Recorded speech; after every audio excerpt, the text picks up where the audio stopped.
Hello again and welcome to another 140k Morning and Glory video. In today's episode, we are going to be talking about the Glory Boys, the big toy soldiers, the Stormtroopers.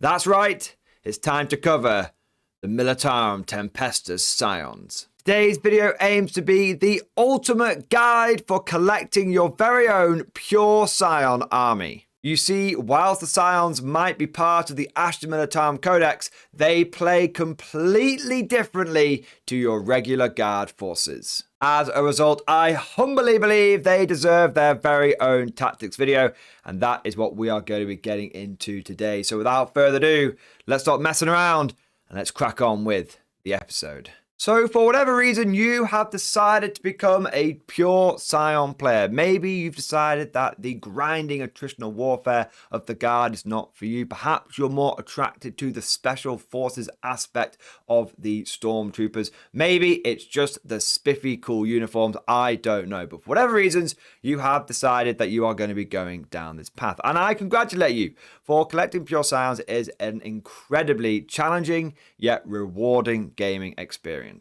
The thing is, in the regular guard, it's not the end of the world if your turns don't go perfectly. If you end up messing your movement phase up, or your deployment or your shooting phase doesn't quite go the way that you want it to, it's fine. You will probably have the numbers or the pure bloody brute force to be able to attrition your way to victory one way or another. But that is not the case with the Scions. They are very much a precision instrument, even more so, I would argue, than armies like Marines. You see, you need to have a game plan. You need to be able to execute that plan. And if you do so, and you do it well, then victory is almost assuredly going to be yours. But put one foot wrong. Don't stick to the plan. End up memeing it a little bit, and you will find that your specialized, cold-eyed killers will fall apart fairly quickly. And this is what makes playing Scion so rewarding. Because if you manage to pull it off, if you manage to get things to go just the way you want to, if you manage to make the game of 40k dance to your tune, then your Scions will cut apart any army that you throw them against, and they will do it in a very impressive way. Okay, so with that said, what are the 5 things you need to know about going pure Scions? How can you secure victory? What is this game plan? Well, you need to be aware of 5 core principles of Militarum Tempestus. The first one is you have some of the best firepower in the game. Your shooting capability is truly amazing. You will drown your enemy in a blistering amount and volume of firepower. At the end of the day, Scions are a specialist shooting force inside an army that already likes to really focus on its firepower and its long-range dagger. Pretty much all of the factors in your army are geared towards doing more shooting damage. Your warlord traits, your relics, even your basic equipment is focused on doing damage to the enemy with guns. I mean, take a look at your standard hotshot rifle. It's the same strength and range as a regular las rifle, but it's AP -2. It's not even like AP -1. No, it's straight up just AP -2. And if you give one of your Scion squads to take a mortar, you are looking at an AP -3 standard infantry weapon. That's not something even the Tau can boast. You are really running around with a bunch of guys with pseudo plasma weapons if you're just looking at their AP characteristics. Most enemies, when facing off against the Scions, are going to either have an invulnerable save or they ain't going to have a save at all, especially when you take into account the unbelievable amount of special weapons you can cram into this army. Each 10-man squad or 5-man squad that you take will have at least half of the guys in there armed with some kind of special weapon. A 5-man Scion squad can take a sergeant with a plasma pistol and a power sword for free. You can then take 2 other guys with special weapons, and typically you're going to want to take things like plasma and melter guns. That means out of a 5-man squad, 3 out of 5, 60%, have got some kind of special weapon, and the 2 rifle guys left over are still running around with hotshot rifles, which are light special weapons. In a 10-man squad, you're looking at 2 plasma guns, 2 melter guns, or 4 special weapons overall. Again, you've got that sergeant, and then you've got 5 guys in the squad with rifles. And one of those riflemen does tend to be a specialist in his own right because he's going to have a Voxcaster. So however you slice it, you are looking at the bare minimum, half of your blokes running around with firepower. And when you think about how many squad Scions you can really cram into your army, in an Arcs of Urban Attachment, you're looking at 12 to 15 troops of Scions. That is an unbelievable amount of special weapons that you can cram into your army, and an unbelievable amount of firepower that these guys are bringing to the tabletop. And that's just your standard Scion squad. What about the Taurox Prime, affectionately known as the Daka Prime? It's got a twin Gatling cannon, and it's got 2 other hotshot volley guns on the side, and you can strap a Stormbolt on it. This thing's running around as a basic transport, putting out 20 odd shots a turn. You start pairing these things up with Scion squads, and you've got a combination of units that are able to put out lots of light anti-infantry firepower and lots of specialized plasma melter death as well. But it's not just guns that Scions are good at. They've also got pretty decent maneuverability. In fact, I would argue strongly that a pure Scion army on the whole is going to feel a lot more speedy and maneuverable than a basic guard force. This is for 3 very good reasons. Firstly, every single guy in your army can deep strike. Deep strike is kind of an old term, a bit of a long beard. The official term that you'll find on your Scion datasheet is aerial drop. This means that you can put them in reserve, and then in turns 2 and turns 3, they can come in from reserve, be deployed on the board anywhere on the map, as long as they stay 9 inches away from your opponent. Now, there are a couple of reasons why I love Scion Deep Strike. Firstly, it's great for secondary objectives, and points mean prizes. If you've taken Line Breaker or you've gone for Retrieve Data, then it means you can deep strike in to a table quarter or deployment zone. If your opponent isn't screening off perfectly, you can do it with these little 5-man squads as well, which are really small. They can slot into loads of different gaps, and you can just score points, and there's very little that your opponent can do without spreading their forces incredibly thin. Little side note tangent here, but if your opponent does start trying to deny your deep strike and really does start spreading their forces thin, yeah, they might deny some of your secondary points, but they are actually finding themselves in a catch-22, in a really difficult situation, because by spreading themselves thin, they're not going to have as good force concentration as you are, and you're going to be able to mass up and defeat that army in piecemeal. Your opponent's got to decide, do I try and keep my forces concentrated for maximum damage output, which point the Scions are going to be scoring loads of secondaries, or do I spread my forces out, at which point the Scions are going to be able to pick and choose the fights that they want to. And this leads me on to the second reason that I love Scion Deep Strike. You get to be proactive. In normal guard armies, you're very reactive. Your opponent gets to do what they want. You're having to try and react to it, try and counter them. And if you successfully counter your opponent's moves, you'll grind them out, and then you'll probably win the game. With Scions, it's the total opposite. You are the one that is being aggressive. You've got that speed, violence, momentum, and you've got to keep that momentum. And if you do so, your opponent will be left reeling. Now, there are 2 other reasons why Scions have got good maneuverability. The first one is their original, unique, dedicated transport, the Taurox Prime. Now, the standard Taurox is something that I'm not particularly fond of, but the Taurox Prime is an entirely different beast and is one of my favorite transports for the Guard. It's got 2 inches of extra movement over the Chimera, but unlike the standard Taurox, it doesn't sacrifice any damage output. In fact, as standard, all the guns on the Taurox Prime hit on a 3+. That means it's actually got better firepower than the Chimera in most cases. Without the Taurox Prime, your foot-slogging Scions are going to be moving around at 6 inches on the board if they're not deep striking. But by having your Taurox Primes, you can both have maneuverability from your aerial drops, and you can also have a fast-moving motorized force of Scions rocking around the battlefield as well. And last but certainly not least, we have the Valkyries. This is the third thing that makes Scions a pretty speedy and maneuverable force. Now, Valkyries are not unique to the Scions. They can be taken in any guard force, but you tend to find that Scions make more use of them than the standard guard. The reason for that is most of the time, standard guard armies have got other things they want to take. I mean, pick a Valkyrie over Lehman Russ. Even if tactically it's giving you loads more options, most guard commanders are going to go, I like my tonks, give me more tonks. That makes sense. That's kind of the guard mentality.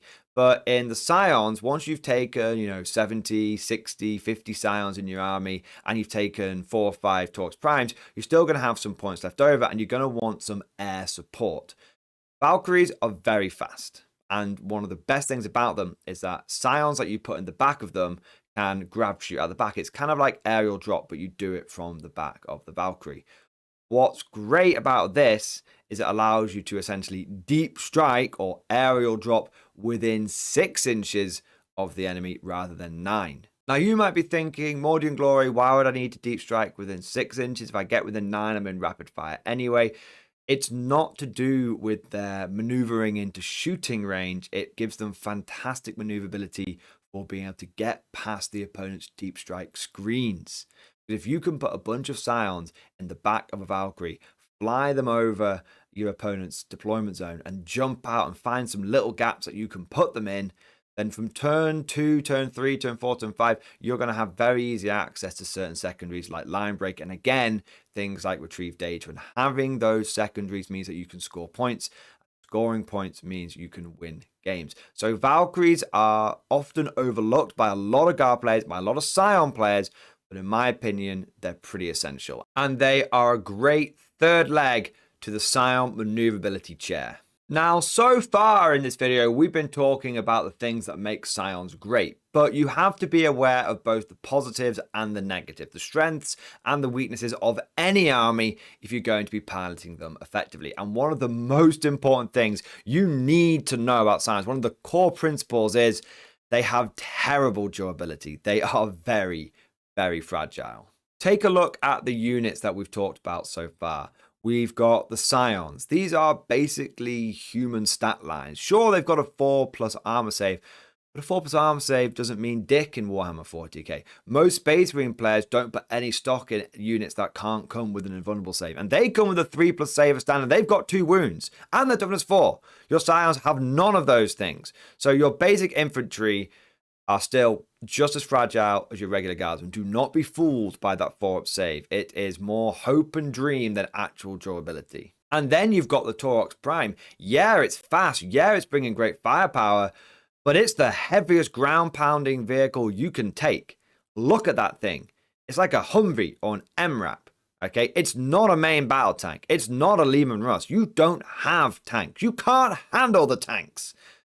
So it's not exactly the epitome of durability. In fact, the most durable unit you have access to is the aforementioned Valkyrie. That thing is actually pretty tough. It's toughness 7, it's got 14 wounds, so it's tougher than the Taurox, it's got more wounds than the Taurox, and it's got a 3+ save, and it comes inbuilt with a -1 to hit. But the Valkyrie is the toughest thing you're going to field. And it's still nowhere near a Lehman Russ with its 2+ armor save and its toughness 8 and all of the different stratagems you can play in it, like a bladed plating and all that kind of stuff. It's not got any of that stuff. So when you look at Scions, you realize how fragile you are when the most durable thing you can bring to the battlefield is a flyer. And what makes the whole thing unfortunately worse is that toughest unit you can take, you're only allowed to take 2 of them. Because as of recording this video, and you might come across this video later on, and let me assure you, the principles that we're going to be talking about in today's video are pretty timeless. But right now, at the point of recording this video, you can only take 2 flyers in your Warhammer army. Doesn't matter how many slots you've got, doesn't matter how many points you've got, doesn't matter. You can only take 2 flyers in your Warhammer army. So Valkyries are one of the most durable units we can bring, and we're limited to only 2 of them, which in its own way inadvertently reduces our durability even further as pure Scion players. Now, if at some point in the future Scions get the ability to take more than 2 flyers, or flyers as a whole get their restrictions taken off them, then this whole terrible durability angle will still apply, but it won't be quite as bad. Honestly, Air Cav Scions is probably one of the most powerful ways to play them if you would be allowed to play them that way. As it is, we're limited to 2 flyers, and we're going to have to mostly focus on our Scions and our Tauroxes and really just have those flyers in the back of our mind. Another problem that Scion commanders might face is the very limited amount of data sheets that you're able to take. You've got very few unit options. In fact, at a push, and I'm being very generous here, if you were to be collecting a pure Scion army, and you really wanted to stick to the Scions, you've got 5 datasheets available to you. You've got your Scion squads, Scion command squads, and your Torx primes. They're your technically pure Scion stuff. Like I said, at a push, you could also include Valkyries. Technically, they're not a Scion unit. They're a Navy unit, but they're very closely linked to the Scions, and traditionally, they've always been part of Scion forces, so I'm going to include them. And then you also get Commissars as well. 5 datasheets is not a lot to build an army with at all. And on the surface, it might seem like a big problem. In my opinion, though, it's deceptively a good thing. And you might be going, Morning Glory, how can it be a good thing? How can an army with only 5 datasheets possibly function? Well, all of those datasheets are good. There's very little fat in your unit roster. All of them are functional. They've all got purpose. None of them have got any terrible rules. None of them are bad. Even the Commissars got a place. The Valkyries are great. The Torx primes, they're all good. So firstly, it's not a bad egg amongst them. Secondly, fewer datasheets means fewer chances to pick bad units. In the guard roster, there are loads of units which aren't very good. Servitors, Rattlings, Priests. They're all pretty stay at home. But in the Scion army, because you've only got 5 datasheets to pick from, and the majority of the datasheets are going to be your Scions, your Scion command squads, and like your Torx primes, it's very hard to build a bad Scion army once you've kind of got to grips with the faction. I would like to mention, though, that you can include auxiliary units in your Scion force. That means you can take things like... However, I would like to mention, though, that Scions can take auxiliary units in their lists. They can straight up take things like Ogrins and Rattlings and Bulgrins in the army. And they can even take things like Regimental Engine Seers and Regimental Preachers as well. At the end of the day, it's going to be down to each individual player if they want to include those units in the options for their Scion armies. It's going to come down to how pure, quote unquote, you want your Scion army to be. But don't overlook them. Having a unit of Bulgrins in a Scion army is actually pretty powerful. It's traditionally worked quite well. The Bulgrins bring things that the Scions don't normally do very well. They can do combat very decently, and they're damn durable. So don't overlook them and be aware of them, but I understand that many players will want to avoid them because it might not fit with that Delta Force SAS elite vibe that they were going with the Scion army. But moving on, despite the fact they do have few unit options, the ones they do have combine together very well, and Scions can bring some brilliant combos to the battlefield. Now, I'm not just talking about combining different abilities and relics and stuff together, although they do that brilliantly. I'm actually talking data sheets as well. So Scions and Torxes, for example, can really complement each other. A Scion squad can be equipped with Plasma and Melter. That can really complement a Daka Prime, which is a Torx Prime with the Gatling gun and the hotshot volley guns. One covers the anti-infantry, one covers the anti-big things. Or you can flip it around. Maybe you decide to equip your Scions with loads of volley guns and you want to go down loads of rapid-fire las guns as well. If that's the route you've decided to go down, then your Torx Prime can cover your anti-vehicle, anti-monster needs with autocannons and with Torx missile launchers. I've already mentioned how Scions and Valkyries can work together well to get secondary points, but they also combine well in a number of other ways. Valkyries can allow your Scions to redeploy, keeping that maneuverability going, keeping that momentum going. Just because you've got out of a Valkyrie doesn't mean you can't embark in it again later on. You've also got the fact that Valkyries bring to the table pseudo indirect fire. Now, what is pseudo indirect fire? Basically, because they're so fast and they can fly over terrain and they don't worry about enemy models, you can use them to get behind the enemy and start targeting those units that they might have tried to hide. A Valkyrie equipped with multiple rocket pods, heavy bolters, and a multi-laser is going to be a really big problem for those small units that your opponent likes to hide on his backfield objectives.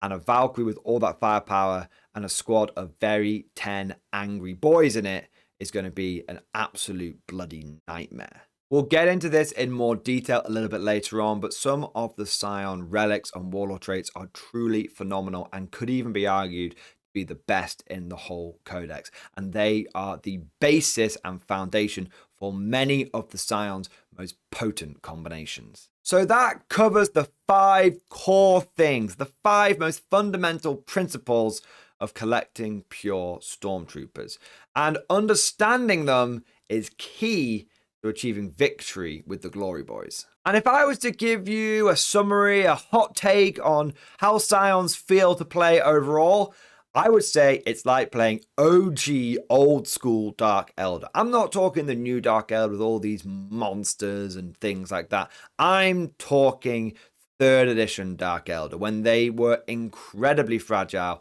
but they had blistering firepower. That's what it's like playing Scions. You are going to hit like a truck, but if the enemy ain't dead, then you will be. This is not the guard, okay? You cannot get hit hard, absorb the blow, and then hit back even harder. You're going to have to go in there, you're going to have to smash the entire area, you have to kill anything with more than 2 legs, and if you don't, you're going to be in big trouble.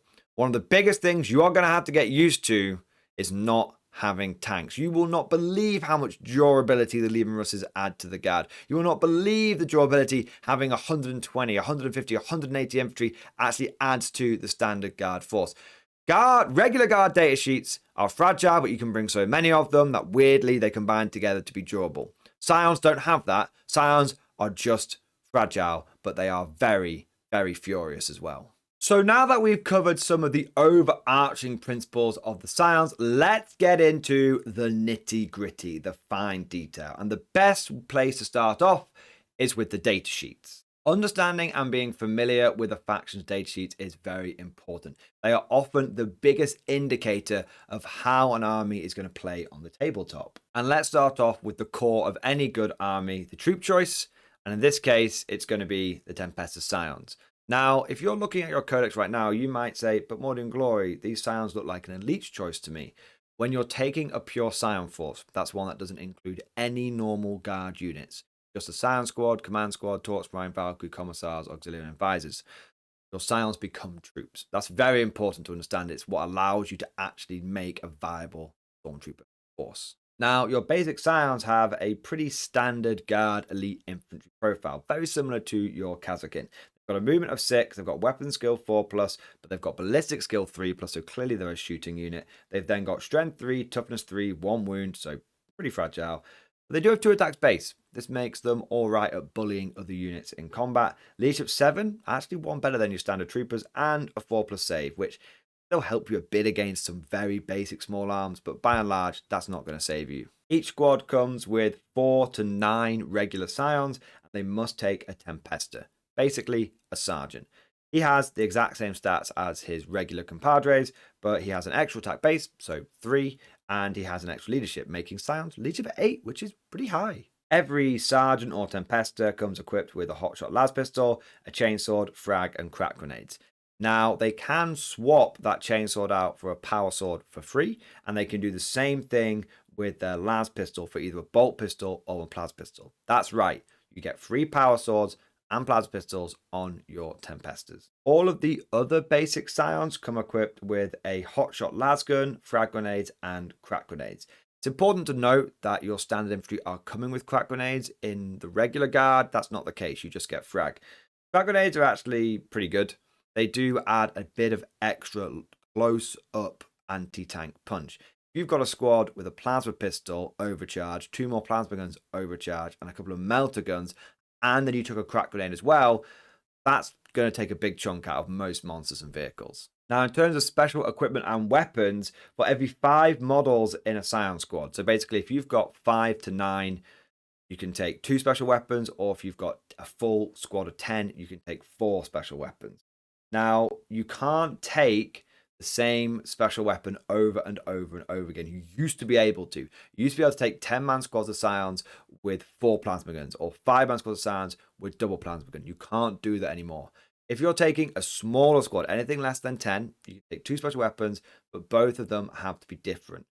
My advice is you want to be looking at plasma and melter for the majority of your Scion squads. But if you take a 10-man squad, you can get 2 of the same special weapon, and you can take 4 special weapons in total. That means, just to be absolutely clear, in a 10-man squad of Scions, you can get 2 plasma guns and 2 melter guns. In addition to the sergeant and the special weapon gunners, there's one extra piece of equipment you can take, and that is the Voxcaster. Now, you can take this in a 5-man or 10-man squad. In fact, any size squad can include a Voxcaster guy. If you give one of your Scions the caster set, then it means he gives up his hotshot rifle. This is something that a lot of people have missed from the old codex to the new codex. Instead, he has to run around with a hotshot las pistol and the Vox caster. This is not the end of the world. The hotshot las pistol is much improved over its old counterpart. It now gets a 12-inch range rather than a 6-inch range. But the thing you'll probably find is that the Voxcaster guy, more often than not, is going to be the one lobbing the crack grenades that we spoke about earlier. Now, these Scions can bring a lot of special weapons to the table, and it can sometimes be a little bit tricky knowing which ones to pick. I have a few recommended loadouts. If you're going for a big 10-man squad, I would recommend either Plasma and Melter or Plasma and Hotshot Volley Gun. That's where you're going to take 2 Plasma and 2 Melters, or 2 Plasma and 2 hotshot volley guns. You pretty much always want the plasma in there because it's one of the best special weapons that guard have got access to, and it is very much take all comers. It can deal with big things, it can deal with medium things, and because they're rapid fire, they've got a half decent rate of fire, so they can actually deal with hordes reasonably well. The great strength, great AP, and flexible damage is fantastic. Melter guns are obviously more punchy, and their strength and their AP and their damage can really complement that of the plasma guns. If you go down that route, then you are essentially specializing your Scions for dealing with enemy monsters and vehicles. The other way you go down is to specialize your Scions to dealing with enemy infantry. And I would recommend, again, Plasma, because as I said, it's very take all comers, and Hotshot Volley Guns. Hotshot Volley Guns have had a really big improvement from this codex in comparison to the last codex. They are now rapid fire. They used to be heavy, which was really annoying. So they're now rapid fire, and when you get up close and personal with them, each one is putting out 4 shots. That means if you've got a squad with 2 of these things in, they're getting 8 shots. They're like a big hotshot lads gun. They've got the same AP and the same range, but they're actually strength 4. This is brilliant for dealing with light and medium infantry. It means you're wounding marine equivalents on a 4+. It means you're wounding light infantry guardsman equivalent on a 3+. And in either case, you're going to be knocking those people on the ass when it comes to their save value. Take aim plus AP -2 means AP -3. Brilliant. That's going to even cut through power arm without any problems. And I challenge you to point out a light infantry unit that doesn't have an invulnerable save that's going to get any kind of save against AP -2 and AP -3 hotshot volley gun and hotshot lasgun shots. Either way, you want to specialize these squads. You want to make sure that your Scions have a game plan for each squad. So you're thinking, right, I want to have a unit that can deal with vehicles. I want to have a few plasma melter squads. Right, I need a few squads that can deal with infantry. I want to have a few plasma volley guns. Either way, make sure you're specializing. One of the worst things you can do with your Scions is to try and make them jack of all trades, master of none. That's not how they work. That's the regular guard way. We're playing Scions now. We're elites. We're specialists. We have got one mission and we do that thing very, very well. So make sure you're specializing your Scions because they're not like the guard. They need to have precise targets. You need to have a game plan for each unit that you're bringing. I would recommend that you avoid flamers, and I recommend that you avoid grenade launchers. In this army, neither one really works. Flamers are too random shot, and they don't have good AP. If you're ever considering taking a flamer, just take a hotshot volley gun instead. Think about it. Yeah, the flamer could automatically hit, but if you put take aim on a Scion with a hotshot volley gun, he's hitting on 2s. It's damn near auto hitting. Except for rather than wounding on 4s or 3s and having no AP, at best having AP -1, you're wounding on 4s and 3s and you've got AP -3. And you've got a 24-inch range. So there's just no reason to ever really take flamers in a Scion army now. And grenade launchers, well, why would you pick grenade launchers over melter? Remember, you're always putting plasma in your squads. Why would you pick grenade launcher over melter? Melters are much more punchy. I would say that maybe there is an argument to be made in very limited circumstances. If you want a Scion squad that can sit back a little bit and do like 4 decent strength shots, you might want to think about going like 2 plasma and 2 grenade.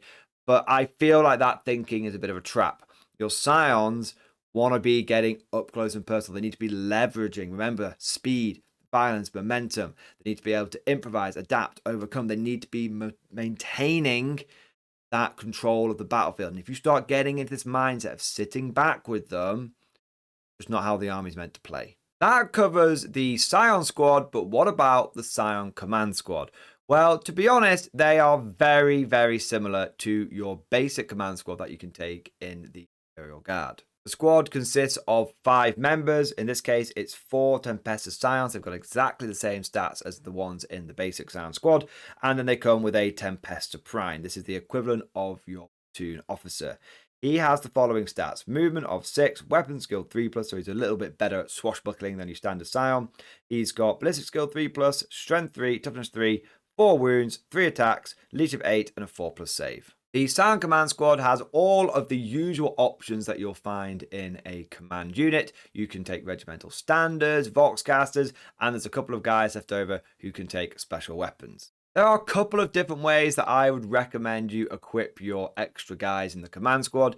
Either go with the Cadian style loadout, where you go for that medic and the Vox and the regimental standard and have one special weapon gunner in there. The advantage of that is the command squad's a bit more durable. It's got that 5+ feel no pain, but it's not doing as much damage output. And bear in mind, unlike a normal command squad, these guys are actually hitting on 3s. Standard command squad's actually hit on 4s. If you want to take advantage of that ballistic skill 3+, then the way I would suggest you run these things is with a Voxcaster and a flag. You still want those two. They're still absolutely vital. But then you go for a couple of special weapons instead. The special weapons that I recommend is the hotshot volley gun and the plasma gun. They're both pretty long range, they can do a decent amount of damage, and they are a great way of being able to support your other Scion firepower without having to have your guys on the front line. That's the problem with maybe putting like a melter gun in there. That covers the squad support guys, but what about the Tempestus Prime himself? Well, he comes as standard with a bolt pistol, frag grenades, and crack grenades, and he can swap out that bolt pistol for a plasma pistol, a hotshot pistol, or he can also take a Tempestus command rod. Now, to be honest, however you decide to equip him, if you want to give him a gun, just go with whatever's free. But I would actually recommend that you give him that Tempestus command rod. Yeah, it's going to cost you 5 points, and that means that this pretty pricey command squad is going to come to about 100 points overall. But it allows the Tempestus in the Tempestus Prime to be able to do Prefectus orders in addition to doing regimental orders. It's kind of like getting a free superior tactical training ability on the squad, but you don't need to spend a command point or a warlord trait to do it. So it's pretty good. I mean, when you think about it, it's kind of a no-brainer. What would you rather have? The ability for your officer to put out an extra bolt pistol shot. Ooh, big deal.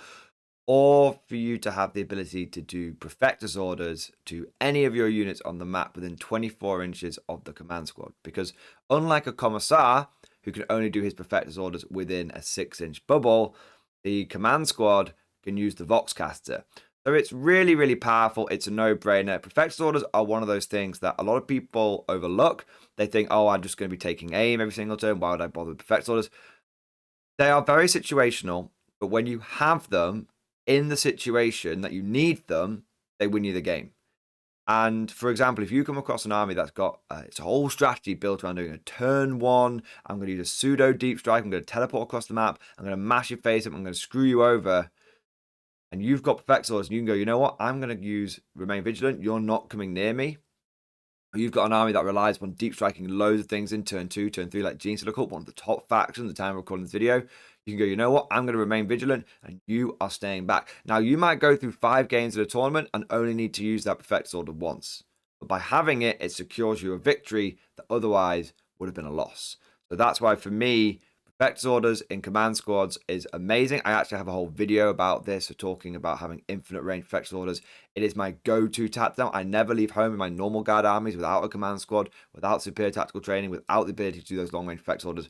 And the fact that Scions can do it on every command squad is very, very powerful. So just trust me, take that command rod. It's worth the points. You will not regret it. Next up, we have the first vehicle of the Scions, and this is the Taurox Prime. Now, the Taurox Prime is an interesting little piece of war gear because it acts as both the main battle vehicle. I hesitate to use the word tank because it's a pretty fragile little beast, but it acts as the main battle vehicle, the main bit of armored support in your pure Scion army.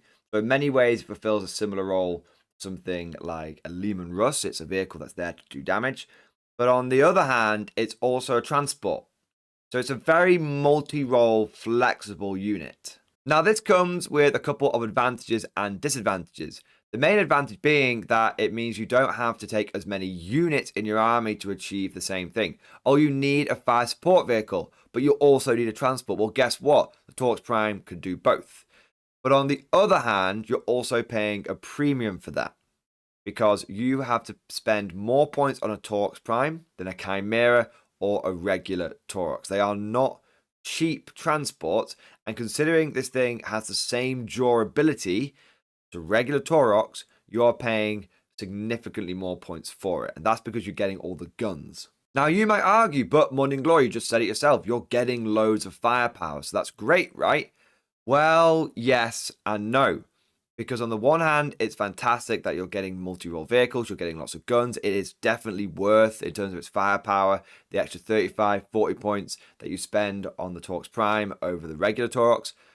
But what if you aren't looking for the extra guns? What if you just need cheap speed and mobility? You haven't really got the option. You have got one transport, and whether you like it or not, it's got the guns. And if you want a stripped down version that just gets you from A to B and acts as a battle taxi, you just haven't got that. But now let's take a look at the stats of the Torx Prime. So it has a movement of 14. That's pretty speedy in the guard. The Chimera transport that most guardsmen are going to be rocking around in has only got a 12-inch movement. You've got a weapon skill 6+, that's pretty standard, and you've got a basic ballistic skill of 3+. Again, this is a big improvement over your standard guard transports.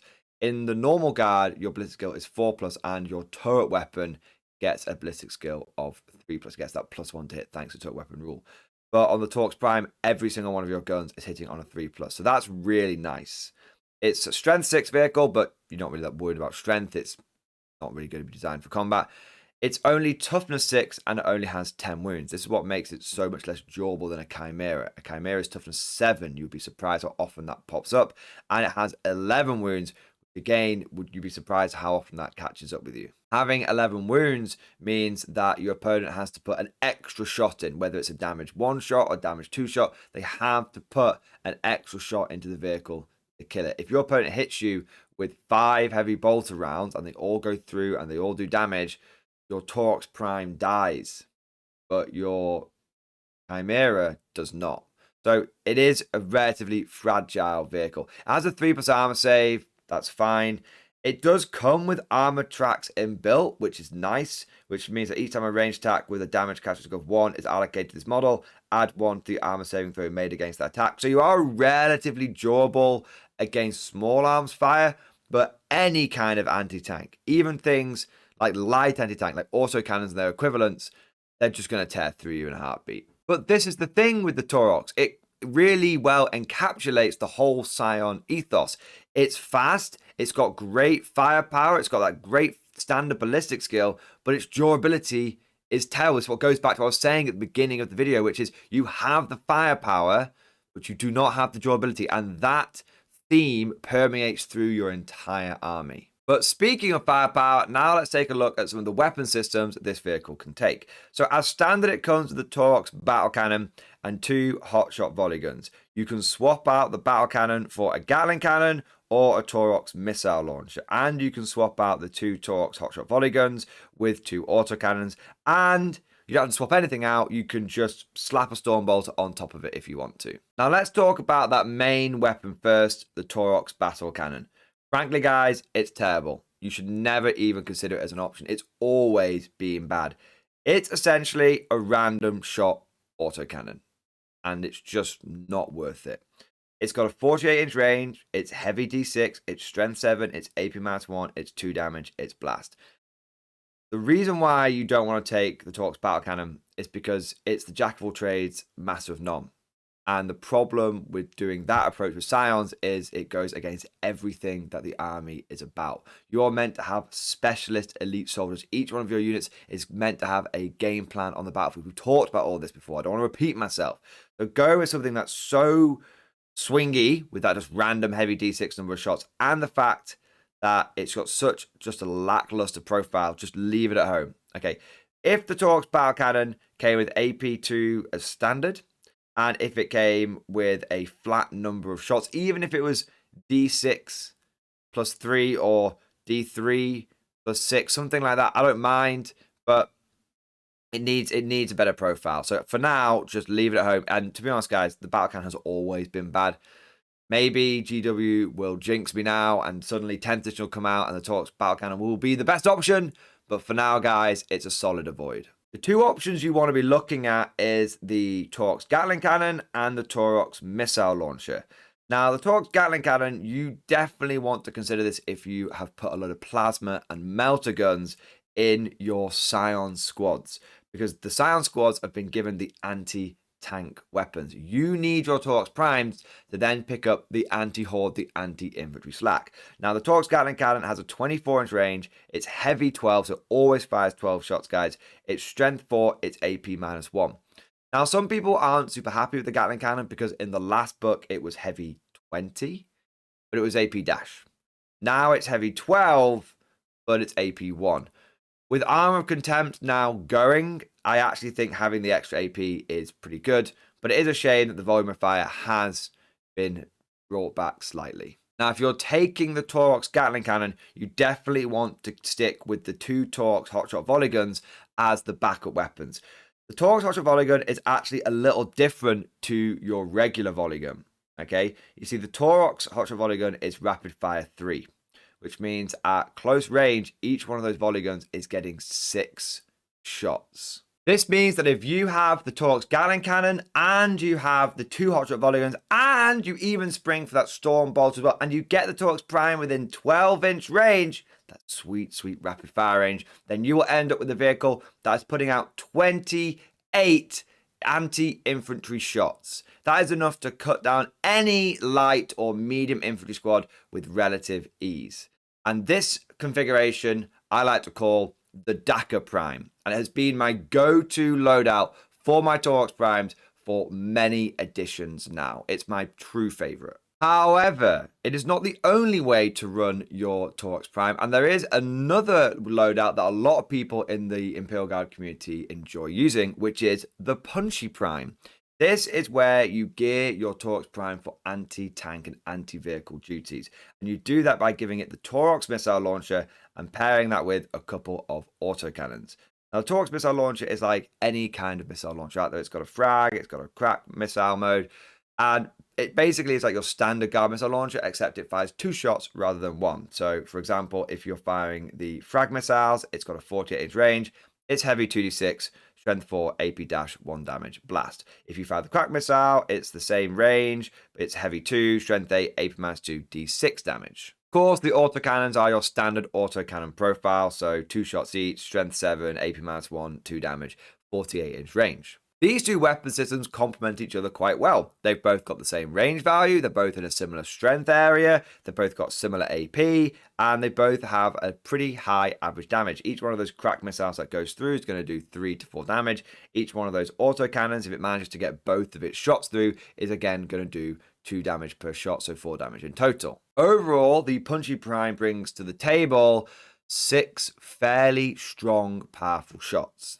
Now, traditionally, I've not been a fan of the Punchy Prime, and the reason for that is I've traditionally put my big guns in my Scion squads, my melters, my plasmas, all those things that are strength 8, high AP. They go in the infantry, and I need those Dakar Primes to pick up the anti-infantry slack.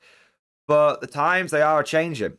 And if you look at the way Scions like to work now, you actually want to be putting a lot of hotshot volley guns in your units because you want to take advantage of things like Drill Commander, and you want to take advantage of the fact that they're now rapid fire rather than heavy. So it's a bit of an interesting one. My instinct is still that you're going to be leaning towards the Dakar Prime, but I definitely would not be against anyone who considered putting a few Punchy Primes in their list if it made sense based on the weapons that they've given their infantry. If you're thinking of going and for a full motorized Scion force and you want to have a transport for every Scion squad that you're bringing to the table, I would say for every Punchy Scion squad, take a Dakar Prime, and for every Dakar Scion squad, take a punchy prime. But continuing with the motor pool theme for the moment, now let's take a look at the Valkyrie, the quintessential flyer of the Imperial Guard, and one that is closely associated with the Militarum Tempestus Scions. And I know I've touched upon the Valkyrie a little bit already in this video, but now let's get into the fine nitty-gritty detail. And I have to say, I am a big fan of the Valkyrie. I'm not saying it's the most powerful unit you've got available to you. I suspect many Scion players might decide to leave it at home.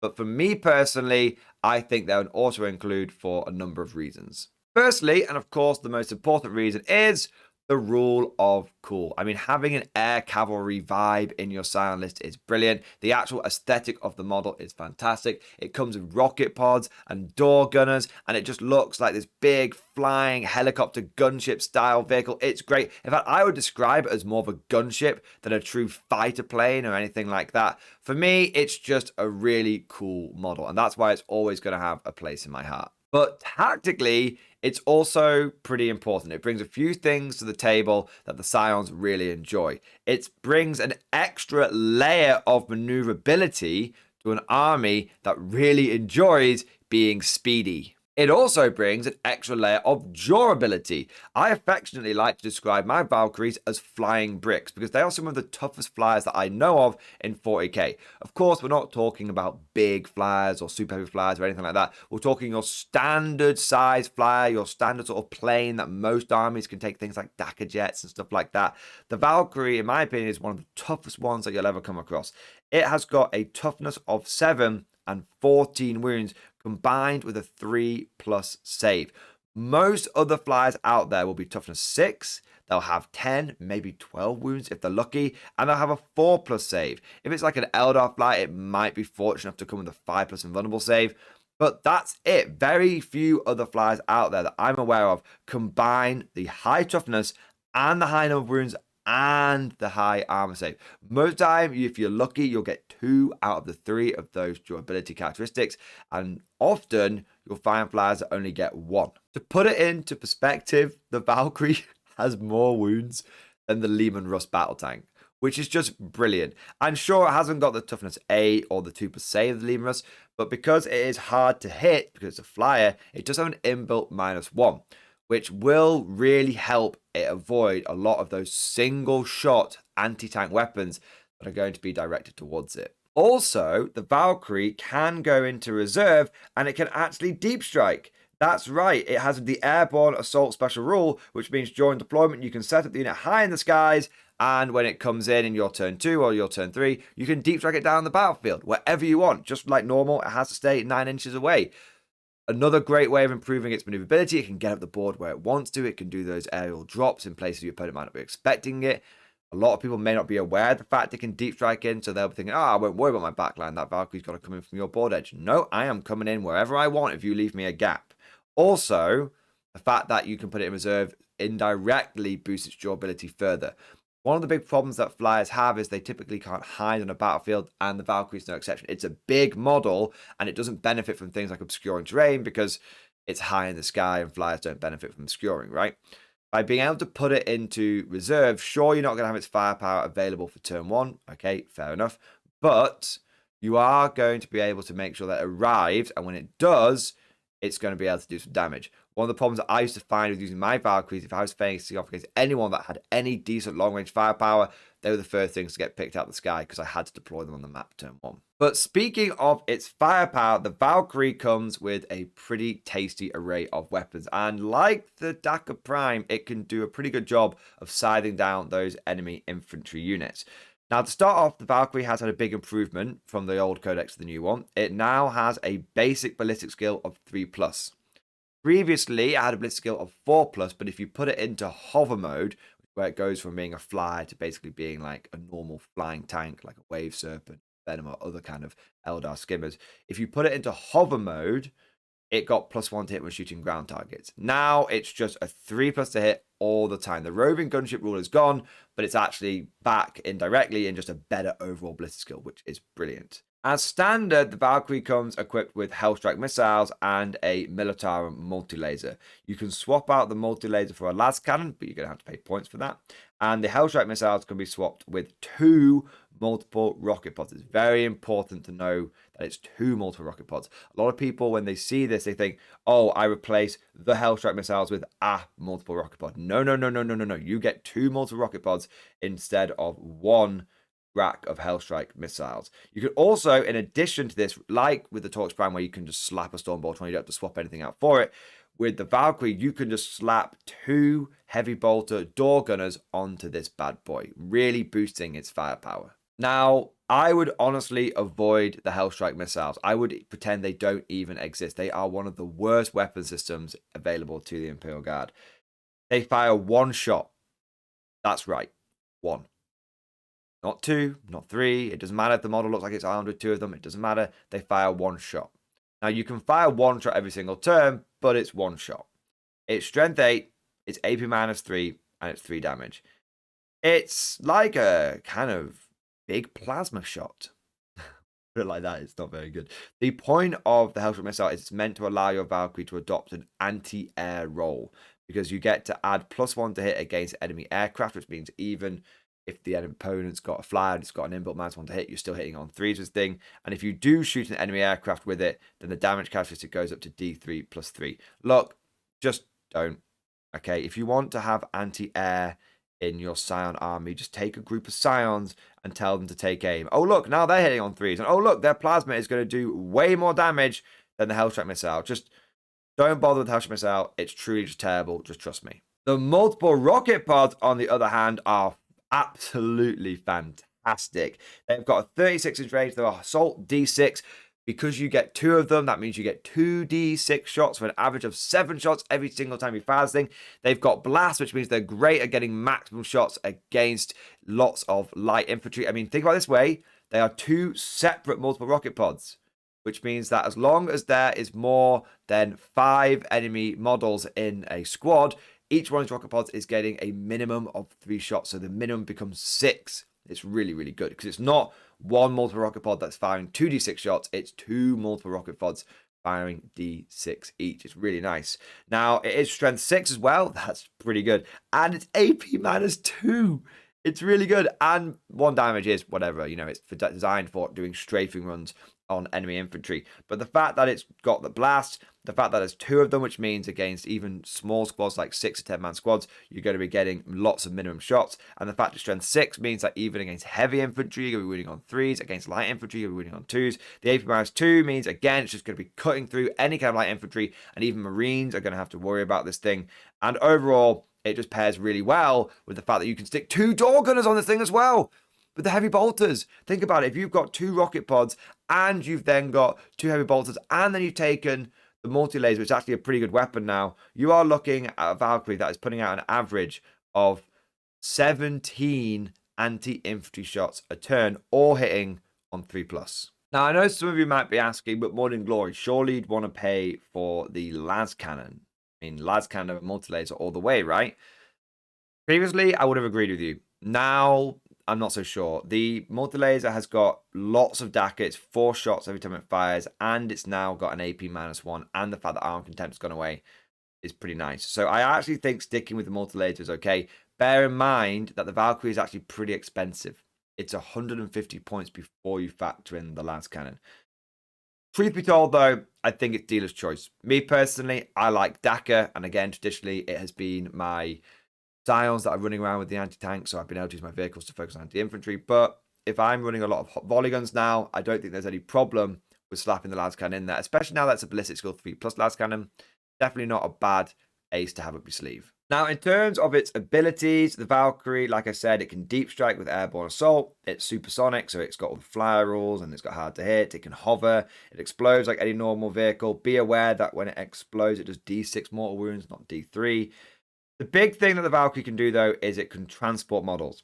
It can transport up to 12 Astra Militarum infantry. It's like the Chimera. It's got those extra 2 slots in for those characters. Being able to transport 12 infantry is pretty nice. It means you can take a unit of Scions and a support character like a Commissar in there. Also means that you can include like a 7-man squad Scions and a command squad, just getting you those extra couple of bodies in there. It means you could take a 5-man squad of Scions and take a command squad with an advisor in there if you need it. So the extra transport capacity is never going to be a bad thing. The big thing about the Valkyrie is it has the grab shoot insertion special rule.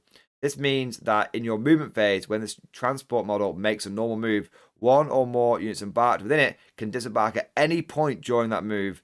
But if they do so, models in these units must be set up more than 9 inches away from enemy models, except if they're Militarum Tempestus models. Those units can be set up more than 6 inches away, so they can fit into those smaller gaps. This is what I was talking to you about before. Now, normally using the grab shoot insertion rule comes with both its positives and negatives. Firstly, you can get into those small nooks and crannies, which allows you to get those secondary objectives or get behind enemy lines and delete an enemy unit. All good stuff. The disadvantage is that for most units jumping out of a Valkyrie using the grab shoot insertion rule, you have to roll a dice. And for every model that rolls a 1, you lose a guy. It's a bit like getting out of a transport that's been destroyed, right? But this rule doesn't apply to Scions. There's a specific exemption. It says, if this transport model moves 20 inches or more this phase, roll 1d6 for each model that disembarks using this ability, excluding Militarum Tempestus models. So it literally says you can jump out of the back of a Valkyrie as a Scion, and there is no risk to doing it, which is brilliant. Now, there is an extra rule you do need to be aware of with grab shoot insertion, which is you count as having made a move, and you can't use any rules that allow you to count as stationary. Now, for most of the time, this isn't going to be a big deal, but if you've decided to jump out of a Valkyrie and then do something like first rank fire, second rank fire to get as many lasgun shots as possible, you are going to be at -1, and there's nothing you can do about that, unfortunately. In addition, you cannot declare a charge this turn. So if you were trying to jump in 6 inches away, then use those chainsaws and those Militarum Tempestus knives to shiv up a bunch of Eldar guys and fire warriors holding a backfield objective, you can't do that. You've got to shoot them, survive a turn, and then charge what's left over the next turn if you want to. Hopefully you guys can now see why I enjoy the Valkyrie so much. It brings durability, it brings more firepower, it has loads of special rules that interact with Scions in a really positive way. It's just a great unit, and that's why whenever I feature my Scions, I like to take a pair of Valkyries in there, because I really do think it adds to the list. Now, there are a bunch of other units you can include in your pure Scion army, even though they don't have the Tempestus keyword. The first one of these is the Commissar. The Commissar is an elite character, and he's alright. He's got a similar profile to a platoon commander or your Tempesta Prime, but he doesn't have the command squad supporting him. The main thing about a Commissar is that he is an elite choice as a character rather than an HQ choice, which means that you can take him in your army and he's not taking up a valuable HQ slot. And also, one of the big things is that he is relatively cheap.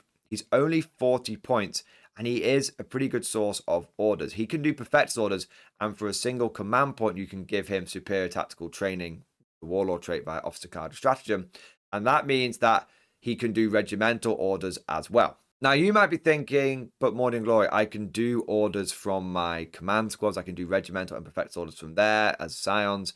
Why would I care about this guy? Well, like I said, he is much cheaper than a Scion command squad. A Scion command squad with the command order is 100 points.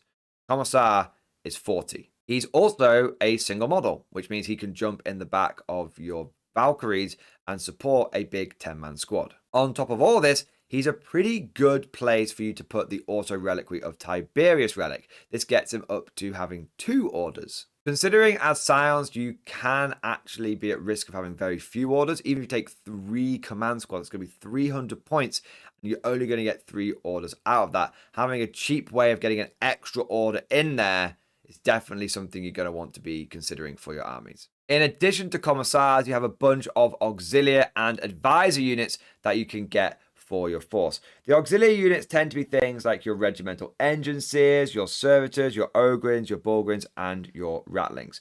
Now, out of all of these various auxiliary units, there are 2 that I think really stand out as being worthwhile in a Scion army. Firstly, the regimental engine seer. Your Tauroxes are pretty fragile. Having the ability to slap a 5+ invulnerable save on one is definitely not a bad idea. And also, being able to do battlefield repairs is pretty nice as well. The longer you can keep those Tauroxes in the fight, the more Daka they can sling downrange. The other unit that I think pairs really well with the Scions is Bulgrins, because they bring 2 things to the table that Scions traditionally struggle with. Mega durability and close combat capability. Borgrins are very, very durable. They've got toughness 5, they've got 3 wounds apiece. They come with a 4+ save as standard, but realistically, you're going to be giving them slab shields, so they've got a 2+ save. Not going to find a 2+ save anywhere else in your Scion army. And then also you can give them invulnerable saves as well with those brute shields. And when you think about it, Scions don't actually have a huge amount of invulnerable saves as a base ability on their units.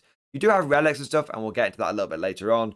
But as a standard unit, just being able to just slap down a bunch of 4+ invulnerable saves, Borgrins are pretty nice for being able to do that. So they're very durable, and they can really just provide a solid brick wall to your traditionally fragile Scion infantry forces. And they're no slouches in melee either. Each Borgrin comes with 4 attacks. If you give them the Borgrin Maul, those attacks are at strength 7, AP -1, 2 damage. They hit at a basic weapon skill of 3+, which is brilliant. And also the Bonehead has got 5 attacks base. So if you take a 6-man squad of Borgrins, you're going to walk away with 25 pretty good close combat attacks, which is definitely something that no other unit in your army can even get close to doing. The auxiliary units that I would avoid are your Rattlings, your Ogrins, and your Servitors. Servitors are just flat out terrible, just don't even consider them.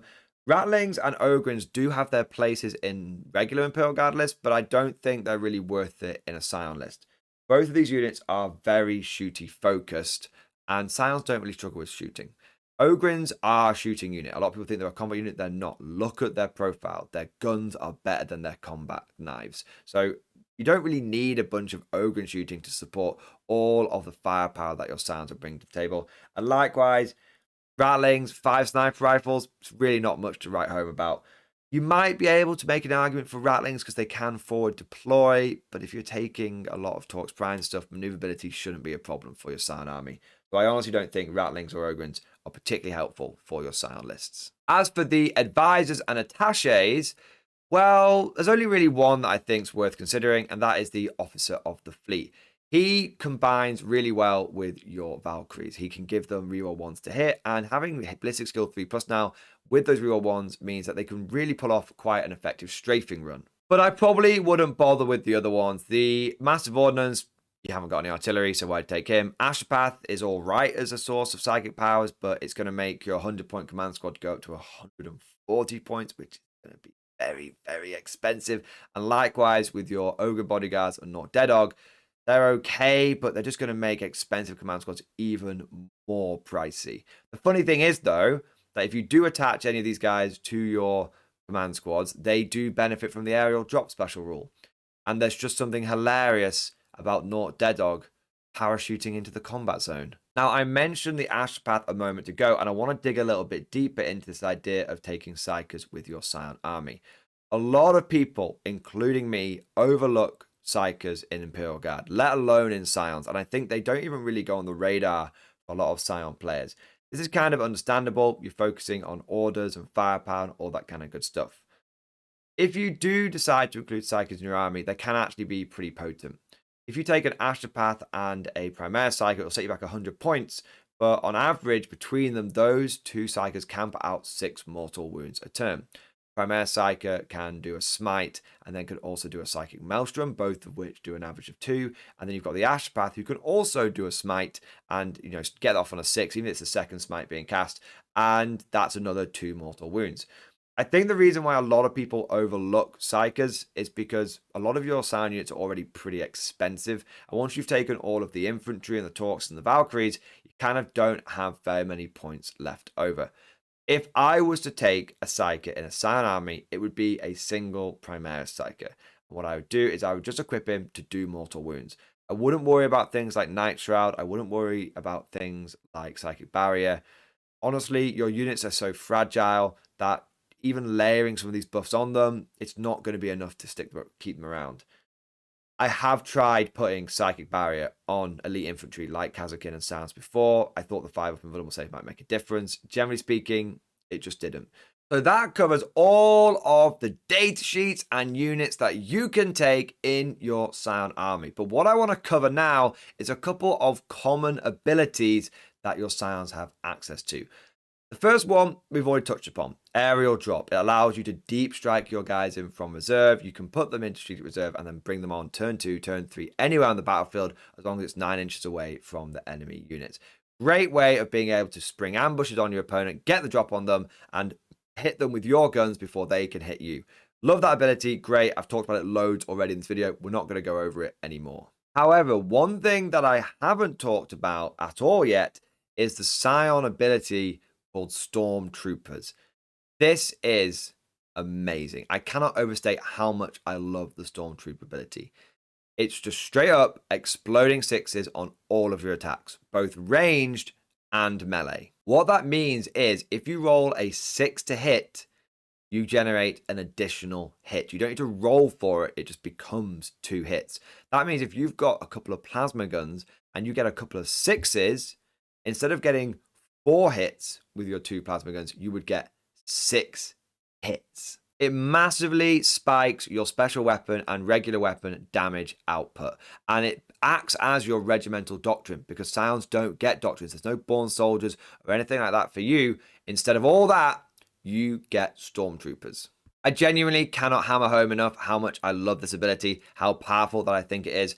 I have had a 10-man squad of Scions split their fire and go, I'm going to put my volley guns and my rifles into one 5-man squad of Marines, and I'm going to have my 2 plasma guns just go into another squad of Marines. And I've overcharged all the weapons that I can do, and my plasma guns have just gone, right, I'll roll my 2 plasma gun shots. Yeah, got a couple of hits. Roll my next 2 plasma gun shots. Oh, I got a 6. That's 5 plasma gun hits now. Now I'll roll to wound. Oh, because I've overcharged a plasma, I'm wounding those Marines on 2s. Oh, look, I got a 1. I'll re-roll it because I've got a sound command squad nearby. Brilliant. I got 5 wounds through. What's your armor save, Mr. Marine? Oh, it's a 3-up, is it? Well, guess what? Take aim, AP -4 plasma, 2 damage each. Every single one of those Marines has just died. And then all of the volley guns and the other rifles went into the other Marine squad. And thanks to the high volume of fire that I'm putting out with those volley guns and all of those double tapping hotshot las guns, I just picked up another 5-man squad as well. 200 points of Marines deleted by a single squad, costing half their points. And best bit is that one of those squad's Marines was killed by 2 models. 2 Scions with plasma guns, with Stormtroopers, with take aim, will consistently pick up a Marine squad. The only bad thing about Stormtroopers is not every single one of your units gets it. In fact, it's just your Scion squads and your Scion command squads that get those sweet, sweet exploding 6s. I think it's a real shame that the Torx Prime missed out on it. It is a vehicle that is crewed by Scions. It really should get it. GW, if you're watching this video, please FAQ that. And it would actually be kind of nice if Valkyries got it if they were in a pure Scion army. I think if you gave it to both those vehicles, you would take them from being decent to actually really, really competitive. Now, in addition to these common abilities that you'll find on the data sheets, Scions have a few nifty little neat tricks that you can find tucked up their sleeves. We've already covered about the special grav shoot rules, how you can deep strike out the back of a Valkyrie within 6 inches rather than 9, and you don't break your legs on the way out either. However, there are a couple of other ones that you may not be aware of. Firstly, there is a cheeky little loophole that allows you to get regular guard officers to support your Scions. You see, one of the biggest weaknesses of the Scion army is the fact that they really struggle with reroll 1s to hit. Because they can't take anything like a Caden Castellan or a Deathwatch Marshal, the only rerolls they really have natively are their reroll 1s to wound from the regimental standards you can put in their command squads. This is a big problem because you want to take a lot of plasma with your Scions, and if you don't have reroll 1s to hit, then a lot of your Scions are going to overcharge, blow themselves up, and die, and that's going to impact your damage output over the course of the game. But fear not, for there is a way around this. What you do is you take an auxiliary or an advisor, like an Ogren bodyguard, and you attach them to one of your senior officers. By doing this, that officer gains the Militarum Auxilia keyword, which means that he can be included in a pure Scion army without breaking the detachment and without making those Scions go from troops back to elites. I genuinely don't know if this is an intentional design choice by Games Workshop to give Scions a way of getting rerolls into the army. Yeah, you can get them, but you're having to pay a 60-point tax on top of every single senior officer you want to put into your army. Or if it's just a mistake. And GW didn't think about the fact that you can attach bodyguards to lone officers, which then gives them the keywords that allow them to be included in a Scion army.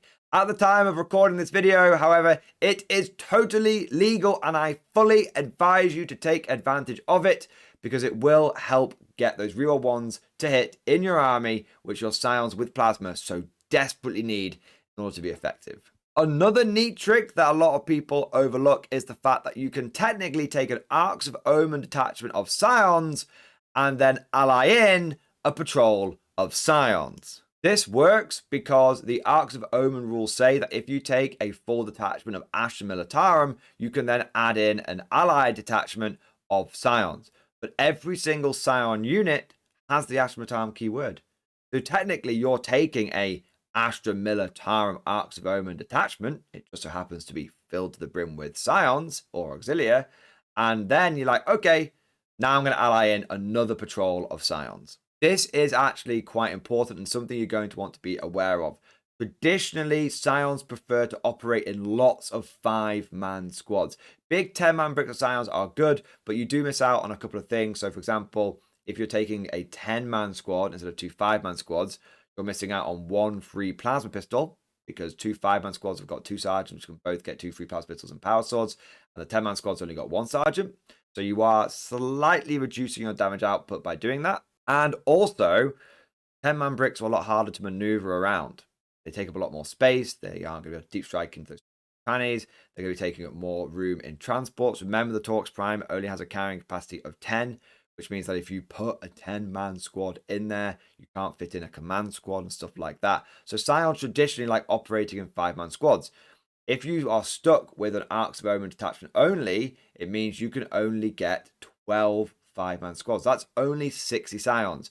12 squads sounds like a lot, but when you realize that they've only got 5 men in each, you actually realize there's not very many infantry in your pure Scion force. By being able to ally in a patrol, that gets you 3 more troop choices, which can be Scions, and therefore you're now getting 15 squads of 5-man Scions into your army. All the flexibility, all the maneuverability, all of the small unit tactics that we love, and also you're now getting it to a nice, healthy number of 75 Scions. You start adding in your command squads, you're looking easily about 90 Scions into the army, which is a very, very healthy number. Like with the senior officer loophole, I don't know if it's intended that you can ally Scions with Scions, but right now it's totally legal. And as a pure Scion player, you need to be squeezing every single point you've got. You need to be leveraging every single advantage you can. And so at the moment, I would say go for it and definitely think about getting lots of small Scion squads in your army and also getting those senior officers in there whilst you can. So now that we've covered the ins and outs of the Scion datasheets and the way you can best use them in your army, now let's take a look at some of the extra gubbins that you can add into your Stormtrooper force. Let's start off by taking a look at the relics, and most of these are going to be pretty familiar to you. First up, we've got the Finial of the Nemradesh First, also known as the Big Bullshit Banner of Doom. This is one of the best relics in the Imperial Guard, and arguably could even be one of the best relics in the entire of Warhammer 40k. It is an upgrade to your regimental standard for one of your command squads. Yes, Scions can take advantage of this, and it means that all friendly units that have got core, which is your Scion infantry, get to ignore to hit modifiers against enemy units. They get to ignore feel no pains like shrugs. They also get to ignore things like phase caps. Your opponent cannot use any rules to ignore wounds that they would lose. That means Gazgul, you can take him out on a turn. Things like a Catan Shard, you can take them out of turn. You don't care about phase caps. If you're facing off against things like Poxwalkers that don't have an armor save, but they do have that, that mindless feel no pain save, they don't get that either. And also, very importantly, as per the latest FAQ to the rare rules section of the core rulebook, you can't use damage reduction against it either. So that means you can't use Dreadnoughts due to Eternal, and if the Votan have an ability that lets them to reduce one of your attacks damage to 0, they can't do that. Opponent cannot use any rules, including damage reduction, to avoid wounds. So it's such a massive force multiplier. I have done a video going over all the relics in the Guard army. I have gone into excruciating detail on why the Finial of the Nemradesh First is fantastic. All I'm going to say to you now, guys, is if you are taking a Guard army, you should always put the finial of the Nemedesh first, and you should always be taking your big bullshit banner. It's just one of the best things you can add to your army. We then have a couple of other standard guard ones. We've got the Tactical Auto Reliquary of Tiberius. This is a relic that just gives you an extra order. You cannot go wrong with that. Adding an extra order onto a command squad, suddenly it can do 2 long-range orders with that Voxcaster. Brilliant. You've got a Scion command squad with a Perfectus rod, and you're thinking, I really need to be able to do take aim over here, but I need these guys to be able to fall back and shoot. Now you can do both. So the Tactical Auto Reliquary is great. Sticking it on a Commissar gives you a pseudo senior commander. Sticking it on a Scion command squad gives you a lot more flexibility. Overall, brilliant relic. Definitely one you should be considering. In a similar sort of vein, we have the Clarion Proclamatus. You have to say it like that every single time. That's just the rules. I mean, don't look in the codex, just trust me. The Clarion Proclamatus. One of my favorite relics. It is a Voxcaster that gives you infinite range on your orders. That's right, you can have a Scion squad that's way in the back of your opponent's deployment zone, and your command squad can be way in the back of your deployment zone, and you can still give them orders. The Clarion Proclamatus is especially good for Scion armies. Be aware, it won't help you with secondaries like in Flexible Command. Flexible Command specifically say you have to be within 24-inch range of the of a unit with a Voxcaster, and the officer has a Voxcaster as well. Okay, the Clarion Proclamatus, I feel like it should give you like infinite range for Flexible Command, but that would kind of be broken. It would go from being a decent relic to truly top tier overnight. The reason it's good for Scions is you are going to find you're going to be pretty spread out, and often you may find that you're not even taking a Flexible Command with your Scions. As mad as that may sound, your Scions need to be maneuverable. They need to be spreading out around the board. They need to be deep striking down here, dodge, duck, dip, diving, and dodging. And so if you're not thinking about including a Flexible Command in your army, then the Clarion Proclamatus is definitely one you just want to open up, get in a command squad, and just have that ability to deep strike in one corner of the board and order them from, an infinite distance away. Now, those are your normal guard relics, but the Scions do actually have a special one that is unique to them, and it is the Refractive Field Generator. This is a favorite old relic returning from the Psychic Awakening expansion back in 8th edition. The Refractive Field Generator has been updated. It used to give a 5% vulnerable save to all Scion units within 6 inches of the bearer. Now it does the same thing, but it only affects your infantry choices. So sadly, you can't get a 5% vulnerable save on your Torx Primes anymore. That was really a favorite way of using it. But hey, it is a 5% vulnerable save. It is good to be able to stack that on your infantry. Is it going to make them suddenly, ultimately durable and survivable? Probably not, but it is a durability boost. You can't really turn your nose up at it, and it is unique to the Scion, so it'd be remiss of you not to take it. Out of all of the relics that I've recommended here, I would say the auto include is definitely going to be the Finial. If you decide to take an extra relic on top of that, it's going to come down to how you're going to use your army. I think the Refractive Field Generator is a good take-all-comers relic to add in, but if you've got a game plan that's going to allow you to use the Clarion Proclamatus, go for it. And if you're not fielding too many command squads because they are pretty expensive, then I'd take the Tactical Auto Reliquary. Overall, I would probably say you want to be looking at taking 1 to 2 relics in your Scion army. If you take any more than that, you are probably going to struggle for taking CP for extra Warlord trait stuff, which we're covering in a moment, and also for some of your stratagems. Speaking of Warlord traits, though, the good news is that Scions have access to the best Warlord traits in all of the Guard Codex. In fact, the problem you're going to have with this is picking which ones you want to take, because they're all pretty bloody good. The first one is my favorite. It's Drill Commander. Now, it's pretty simple. You put this on one of your Scion command squads, and all units that are within 6 inches can double tap their rapid fire weapons at maximum range. That means if you've got a plasma gun and you're shooting at someone that is 24 inches away, they'll get to fire 2 shots instead of 1. You always get your maximum shots. Volley guns, they get 4 shots at long range. Shot rifles, 3 shots at long range. It's very, very powerful. In fact, it is the basis of a tactic I like to call the Scion Death Ball.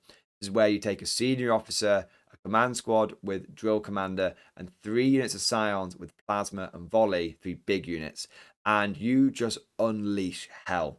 All of those squads are going to have take aim. They're all going to be hitting on 2s, rerolling 1s, and they're going to be wounding on a lot of the time with the Plasma on 2s, rerolling 1s, And with the fact that you can do this from 24 inches away, it means that your Scions are safe.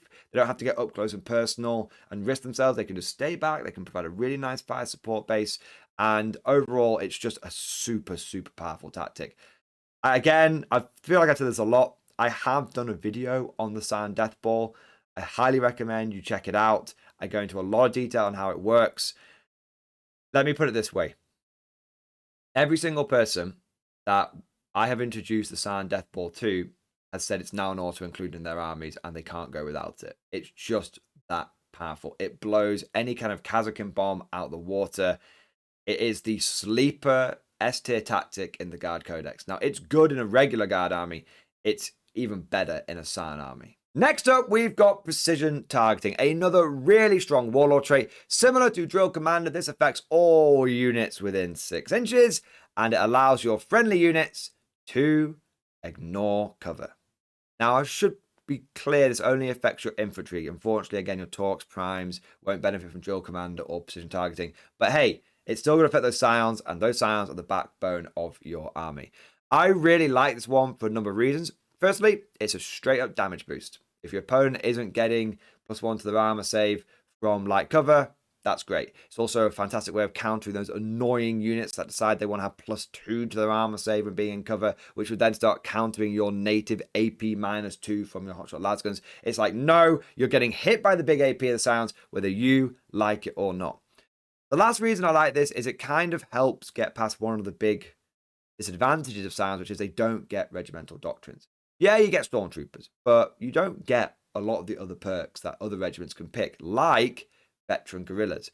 By taking this, you can sort of add in a pseudo-regimental doctrine to your army. Now, of course, it's only in a localized area. It's only going to affect you within 6 inches, but it's still a way of getting around one of those weaknesses. And I think if you dig hard enough and you add all of it together, you find that while Scions don't directly get regimental doctrines, they do have loads of ways of adding in these little abilities that help cover a lot of the things that they don't get natively. Now, the last Warlord trait is a fun one, but I think on paper it's more viable than it is in reality. Uncompromising prosecution allows you to, like with Drill Commander, like with Precision Targeting, it's going to affect all your units within 6 inches, and those units, if they are within half range, get an extra AP. That means your Hotshot Lasguns go from AP2 to AP3. It means your Plasma goes from AP3 to AP4. What's mad about this is it doesn't stack with Take Aim. So you could add +2 to the AP of your models using uncompromising prosecution. Now, on paper, that sounds bonkers, right? You're getting melter guns with AP -6. That's the same as a volcano can. Your plasma's at AP5. Your hotshot guns are all AP4. Surely nothing can survive against that. Well, yes and no. On the one hand, if the enemy doesn't have an invulnerable save, you're going to cut them to pieces. On the other hand, most competitive armies these days spam invulnerable saves. I think the problem with uncompromising prosecution is it has to get up close and personal to work, which is a bit risky. And also, I think you're going to bump into a 4+ or 5+ invulnerable save long before you ever need the AP5 or AP6 of those special weapons. I think it looks cool. I think, unfortunately, in competitive games, you're probably not going to get much mileage out of it. But if you face off in your local meta against a lot of armies that don't have invulnerable saves, then it's actually probably one of the best ones. In addition to having some unique relics and warlord traits, Scions have access to a couple of pretty cool, unique stratagems as well. The first one is Immovable Indoctrination. This is a great way of being able to boost the durability of one of your Scion squads. It essentially gives you the old Armor of Contempt, so all AP is reduced by 1 to the incoming squad.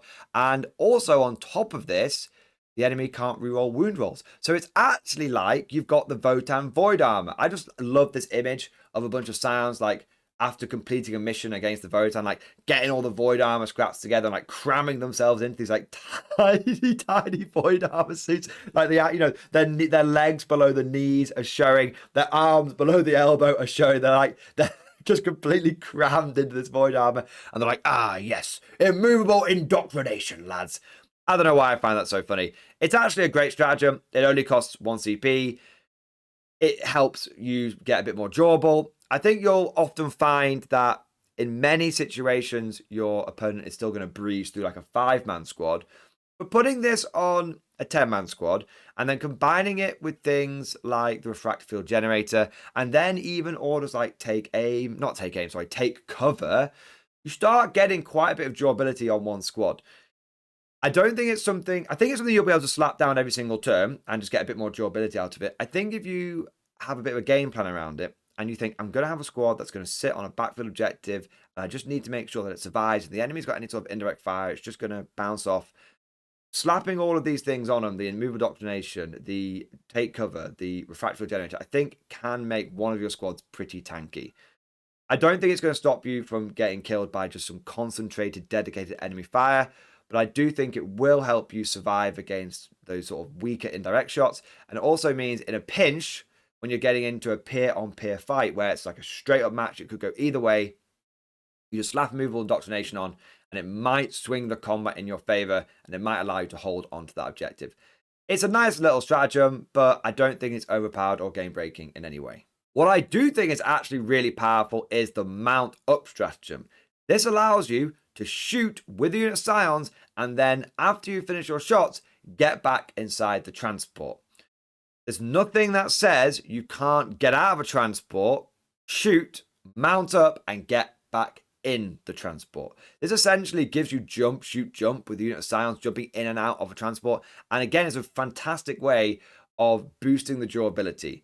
Scions on paper are very fragile, and I would still argue that they are much more fragile than regular guard armies.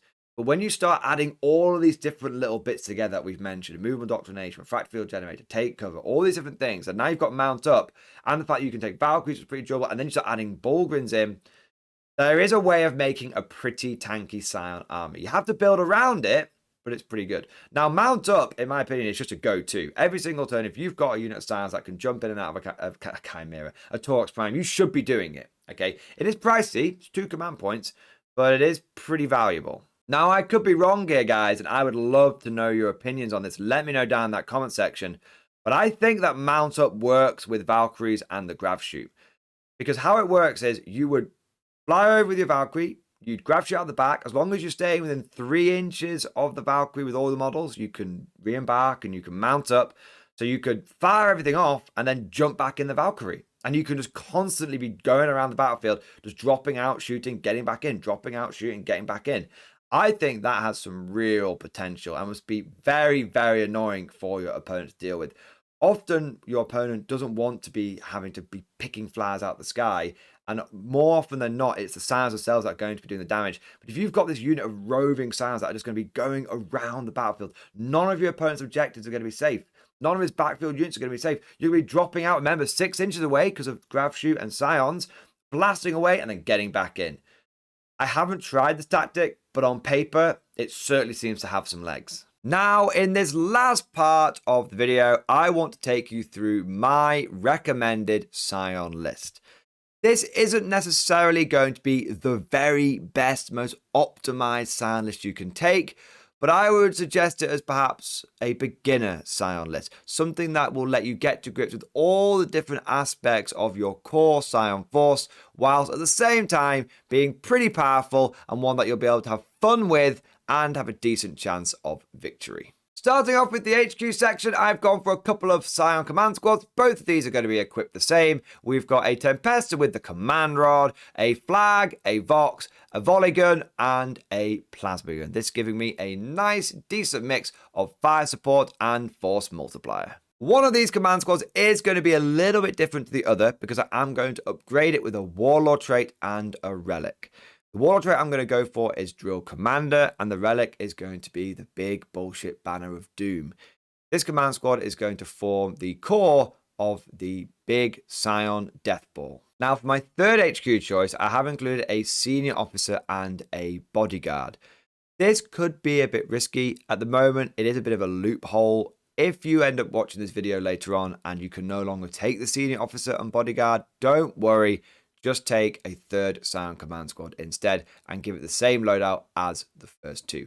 The point of this senior officer is to make sure that I'm getting some reroll ones for the Scion Death Ball. Now, whilst not an HQ choice, he is a character, so we'll talk about him now. I have included a Commissar in the list as well. He is going to be a cheap order doer, and I have spent a command point on him for superior tactical training, so he'll be able to do regimental orders as well. Moving on to the troops, I've gone for 12 squads of Scions. Now, I know some of you are going to be saying, but Mordian Glory, you said that we could take an allied patrol and get 15 squads. This is very true, but I want to build this list in a way that it might have a bit of flexibility in case an FAQ drops down and you can no longer take the senior officer loophole and you can no longer ally Scions with Scions. So that's why we've gone for 12 squads, because you can fit that in a single Arcs of Omens detachment. In terms of the size and composition of these squads, 5 of them are going to be 10-man Scion squads, and 7 of them are going to be 5-man. As for the war gear, we're going to give 4 of these 10-man Scion squads double plasma gun, double volley gun, a plasma pistol, power sword on the sergeant, and a voxcaster. We're then going to give 1 of the 10-man squads double plasma gun, double melter gun, plasma pistol, power sword on the sergeant, and a voxcaster. As for the 7-man squads, every single one of these is going to be equipped with a plasma gun and a melter gun, and the sergeants are all going to have plasma pistols and power swords. If you'll notice, the vast majority of our Scions are going to be taking big punchy weapons like plasma and melter. This is because in the vehicle pool, I have decided to focus on anti-infantry. I've kept it traditional. I've taken 5 Torx Primes, and every single one of them has got a Gatling gun and 2 hotshot volley guns. I've also taken 2 Valkyries, both of which are going to be equipped with 2 multiple rocket pods, 2 heavy bolters, and a multi-laser. But how is this list going to operate on the tabletop? Well, I'm going to form it into 3 distinct micro forces, kind of like using the Napoleon Corps system. The first micro force we're going to have is the Scion Death Ball. This is going to consist of a command squad with the big bullshit banner and drill commander and the senior officer and bodyguard. We're then going to take 4 of our 10-man squads, the ones that have got the plasma guns and the hotshot volley guns, and we're going to form those all around the command squad and the senior officer. This means we'll have 40 infantry who are going to be able to double tap all of their rapid fire weapons at maximum range and also be able to benefit from all of the reroll auras in the force. This fire base is going to give us some proper long range DACA and is going to be doing a lot of damage to our opponents. Its main purpose is to sit back and do damage. The second micro force is going to be much more aggressive. This is going to be our Valkyrie strike. This is where we're going to take both of our Valkyries and we're going to put our other 10-man squad and a commissar in one of them. That's the one with the double plasma, double melter. And then we're going to take our other command squad and we're going to put one of our 5-man squads with a plasma gun and a melter gun in there, and that's going to go in the other Valkyrie. This is going to give us a total of 21 infantry and 2 flyers. These are going to perform a strike. Now, this can either be on the left flank or the right flank, or we can try and deep strike them down behind enemy lines. But the point of this unit is to be able to apply pressure to the enemy. The reason we've gone for a command squad and a commissar in there is because when you jump out of a vehicle, you can only issue 1 order and they don't spread out to other units. So if we just put the commissar in there, even if we gave him the tactical auto reliquary to allow him to do 2 orders, he wouldn't be able to jump out with 2 10-man squads and give both of them take aim. That's why we've gone for the command squad and the commissar. We need 2 officers who can both do take aim to 2 squads of Scions. And the good thing is we're not really missing out on any special weapons because our Scion command squad has been given a plasma gun and a volley gun. So we're still keeping all of the firepower and we're able to boost a lot of the damage output from the other squads that we're supporting in those Valkyries. So we've had the foot sloggers and we've had the flyboys. Now it's time for the motorized element of the army. This part of the force is going to consist of our 5 Torx Primes and our remaining 6 5-man squads. Now, we've got enough carrying capacity to make sure that all of those infantry are able to load up inside of those Torx Primes. This force is very much our take-all-comers element of the army. It's got lots of anti-infantry DACA with the Torx Primes, but every single one of those squads is packing a plasma pistol, a melter gun, a rapid-firing plasma gun, and we've even got a crack grenade coming out of the Voxcaster guy as well. That means that between the 2 different types of units, we've got all of our bases covered. This provides us with our flexible core of the force. Taurox Primes will be able to go on the offensive and on the defensive. They've got the maneuverability and the relative toughness within the army to be able to push onto the objectives, take the mid-ground. And the closer they get, the more DACA they're getting from the guys inside and also from the volley guns on the sides. But if we're coming across an opponent that we don't think we're going to be able to thunder run, then we can stay back a little bit, use our 24-inch range on our Taurox Primes, kite the enemy, side them down a little bit, and then move in later turns. We've also got the fact that if we deploy these guys on the left flank, we start getting pressured on the right flank. Thanks to their 14-inch movement, they're actually pretty speedy. They can move over there. They can act as a rapid reaction force. One extra little bit of detail I'd like to add in about this little third micro force is that you don't need to put all 6 squads inside the Taurox Primes.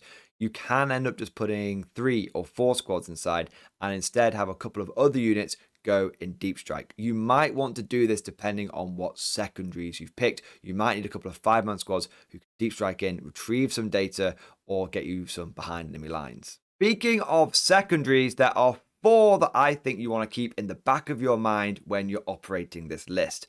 You have got engaged north fronts, boots on the ground, retrieve battlefield data, and inflexible command. Inflexible command is not the auto take that it is in the regular guard forces. This is because you may want to be deep striking your Scions around. You might not be able to keep them in range of your officers with Voxcasters, but it's still a really good secondary. And if you put your game plan into action with inflexible command in the back of your mind, it's still an easy 15 points. Engage north front and boots to the ground are 2 that really take advantage of your maneuverability.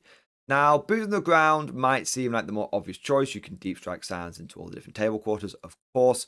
But the problem is that if you can't quite deep strike them in, you might have some problems. And also, we do have quite a lot of Taurox Primes in this list, and they can have a great time scoring engaged north fronts. So don't dismiss engage like you would do in a regular guard army. It is actually one that Scions can do relatively well with their fast vehicles. Lastly, we've got retrieve battlefield data. This is kind of a no-brainer. Again, all of our little 5-man squads can deep strike in. We've got the 5-man squad in the back of the Valkyrie that can drop out 6 inches away. You've got loads of ways of being able to get into your opponent's table quarters, retrieve the data there, and then you can easily do it in your own table quarters as well. Of course, don't forget that if you are facing off against an opponent who has skewed his list in a certain way, so let's say you're facing off against a horde army that gives away crap loads of no prisoners, or you're facing off against a tank army that's going to give you loads of bring it down, make sure that you're picking those secondaries as well. Some of the easiest ways to score points is just by killing your opponent, and if you can do that, you should probably take advantage of it. One of the great things about this list, and if I'm going to be honest, it was a big factor that I was keeping in the back of my mind when I was building it, is its flexibility on objectives. You see, in a normal guard army, what you normally do is you pick your secondaries and then you build your whole army list around them. That is a pretty solid way of approaching 40k, but the problem is if you come across someone that just so happens to counter your secondary picks and your game plan, you're stuffed. But with this Scion list, you might end up going into a game where you think, you know what, my opponent's going to be great at screening me out. I'm not going to be able to deep strike behind him. That's fine. Maybe he's got a big horde army. You know what? I'm going to pivot into inflexible command because I'm not going to be spread out all over the place anyway. So I might as well go inflexible command. And then I'm also going to go for some boots on the ground. I can get 10 points on that relatively easily. And of course, you know what? He's running a horde army. No prisoners. Not a problem whatsoever. But then the next game in the tournament, you might face against a really elite army like Votan, who don't really have that ability to spread out. They need to concentrate their forces. And you're like, right, brilliant. I'm not going to take inflexible command because obviously I'm going to be spread out. I'm not going to be getting many points for that. Instead, you know what? Let's go for behind enemy lines. Let's go for retrieve data. These ones that I could just drop in, achieve, and then die. And I don't really mind because as long as I'm scoring points, I'm having a great time. But guys and girls, that is everything for today's episode. Let me know what you think down in the comment section. If you are a pure Scions player and you've got any extra advice or you think that I missed anything, put it down in that comment section so we can all learn from it together. If you enjoyed today's video, then please make sure you smash that like button like you're going to smash the entire area and kill anything with more than 2 legs. Also, if you enjoyed this video and you want to make sure you never miss an episode, make sure that you are subscribed to the channel and you press the bell icon. And if you found today's video particularly helpful, then please consider becoming a channel member or Patreon supporter. By becoming a channel member or patron, you will gain access to the Mordian Glory Discord server, an online community of over 1,000 active members. It's always popping off in the MG Discord, and we've got loads of channels for discussing tactics, army list review, painting, hobbying, and we've even got a pretty spicy meme section as well. And I'd just like to take a moment to say a big thank you to all of the latest channel members. So thank you to Floofybat, Andrew, Random Gazman, Eric Potter, Super Toast 1134, Caleb, Moxie Man, Benjamin, Zidark Penguin, Kane Jeffries, Jack Hassel, Magos Malin, Taylor Morton, Psychomancer, Prixus, Akashareka, and Doyfin. Thank you guys for doing your part. I also want to do a shout out to the latest Patreon supporters as well. So a massive thank you to Josh Sutton, Mark Allen, Mr. Weedrawl, Rosebush, Lassie Manley, Rickon Stark, Communal Napkin, Jaren, and John Bismarck O'Brien. Thank you to all of you guys for your Patreon support. And last, but certainly not least, I want to say a special, personal, heartfelt thank you to all of my top tier Patreon supporters. These are the War Masters, the people who have truly gone above and beyond the call of duty. So a massive thank you to Alan Blunt III, Bonbon Vert, Josh Sutton, Mark Panconi, Ridemaster 134-1, Ross Miller, Swordfish Trombone, John Stubbs, Nick Walsh, Diesel Fox, Tal Tom, and of course, August Varney, the one-man Super Giant Army. Thank you to all of you guys for your generous support. It truly makes a massive difference, and it is a big part of how I'm able to do Mordian Glory full time. Hope you all enjoyed today's video. Thank you for watching, and of course, as always, I'll see you guys next time.